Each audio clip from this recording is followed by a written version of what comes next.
নমস্কার বন্ধুরা, কেমন আছেন সবাই? গল্প যেখানে সত্যি চ্যানেলের আরো একটি নতুন গল্পে আবারও আপনাদের সকলকে স্বাগত জানাই। ইতিমধ্যেই অনেক নতুন বন্ধু আমাদের চ্যানেলে যুক্ত হয়েছেন।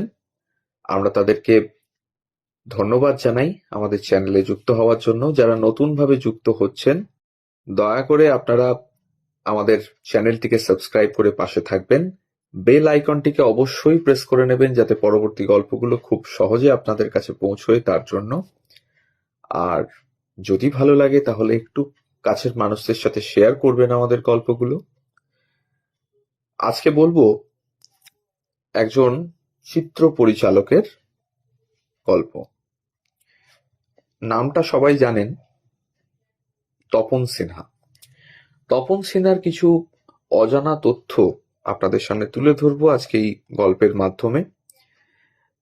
একটা ছবিতে জানা যায় যে ছবি বিশ্বাসকেও নাকি তার পোশাক পরিবর্তন করতে হয়েছিল শুধুমাত্র একটি অনুরোধের ওপর বেস করে। আবার মহানায়ক উত্তম কুমার নাকি তপন সিনহার ওপর একটি মামলা মোকদ্দমা করেছিলেন কোনো এক সিনেমার জন্য। তার কারণটাই বা কি, সব থাকছে আজকের এই গল্পে। তো শুনতে থাকুন গল্প যেখানে সত্যি। 1947 সালে দেশভাগের মাধ্যমে ভারত স্বাধীন হলো। সেটা ছিল 40-এর দশকের শেষ অংশ। পরের দশকের শুরু থেকে পশ্চিমবঙ্গের শিল্প, সাহিত্য, সংস্কৃতিতে এক নতুন জোয়ার দেখা যায়।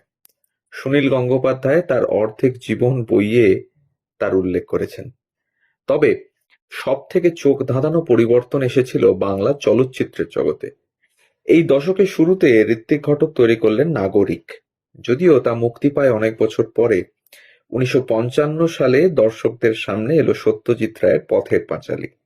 বাংলা সিনেমায় যুগান্তর ঘটে গেল। সেই বছরই প্রেক্ষাগৃহে দেখা গেল মৃণাল সেনের প্রথম ছবি রাত ভোর। 1959 সালে মৃণাল সেনের দ্বিতীয় ছবি নীল আকাশের নিচে মুক্তি পেল। ওই 50-এর দশকেই সিনেমা পরিচালনার দুনিয়ায় পা রেখেছিলেন আর এক কিংবদন্তি চলচ্চিত্রকার তপন সিংহ। তার পরিচালিত প্রথম ছবি অঙ্কুশ মুক্তি পায় 1954-তে। নারায়ণ গঙ্গোপাধ্যায়ের ছোট গল্প অবলম্বনে নির্মিত ছবিটি বক্স অফিসে খুব একটা প্রভাব ফেলতে পারেনি। পরের দুই ছবি উপহার এবং টনসিলও দর্শকদের মন জয় করতে সফল হয়নি। এরপর তিনি পরিচালনা করেন কাবুলিওয়ালা। 1957 সালে ছবিটি প্রেক্ষাগৃহে দেখানো শুরু হলে তপন সিংহের খ্যাতি ছড়িয়ে পড়ে চারিদিকে। তপন সিংহ জন্মেছিলেন 1924 সালের 2রা অক্টোবর কলকাতা শহরে।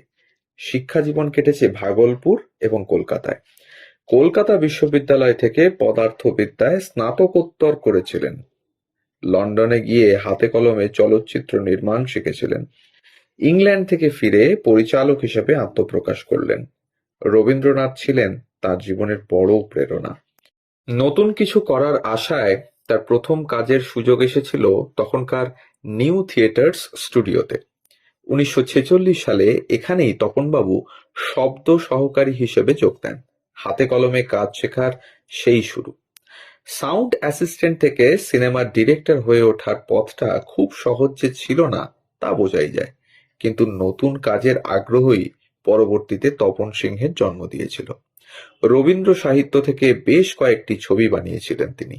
তার মধ্যে কাবুলিওয়ালা, অতিথি, ক্ষুদিত পাষাণ, বাংলা ও হিন্দি ভাষায় তার লৌহ কপাট, ক্ষণিকের অতিথি, ঝিন্দের বন্দি, হাঁসুলি বাঁকের উপকথা, হাটে বাজারে, সাগিনা মাহাতো, সবুজ দ্বীপের রাজা, গল্প হলেও সত্যি, বাঞ্ছারামের বাগান, হুইল চেয়ার, নির্জন সৈকত, যতুগৃহ, আরোহী, সফেদ হাতি, জিন্দেগি জিন্দেগি, এক ডক্টর কি মত এর মতো ছবিগুলি ভারতীয় চলচ্চিত্র জগতের সম্পদ বলে মনে করা হয়। প্রথম পরিচালনা হিসেবে এই ছবি যথেষ্টই উল্লেখের দাবি রাখে, কারণ এর পরবর্তীতে তপন সিংহ তার সিনেমা উপহারের জন্য নায়ক হিসেবে পান উত্তম কুমারকে। তখনও তিনি মহানায়ক হয়ে ওঠেননি।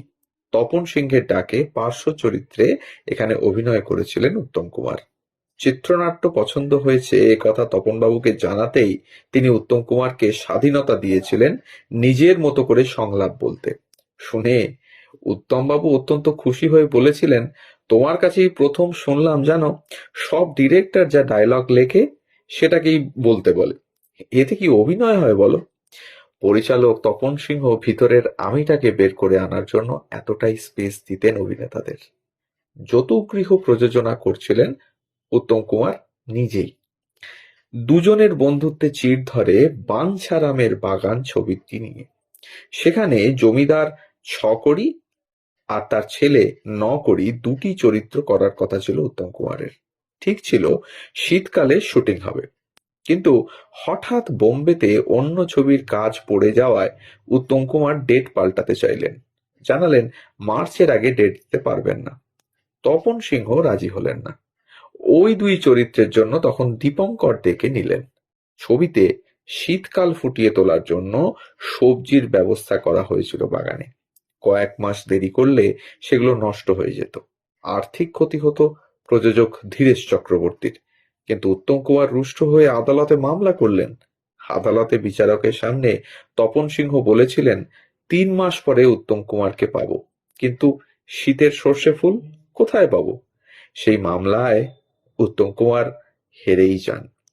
বড় পর্দায় তপন সিংহকে প্রথম আন্তর্জাতিক সাফল্য এনে দেয় কাবুলিওয়ালা। তপনবাবু তখন জুনিয়র পরিচালক।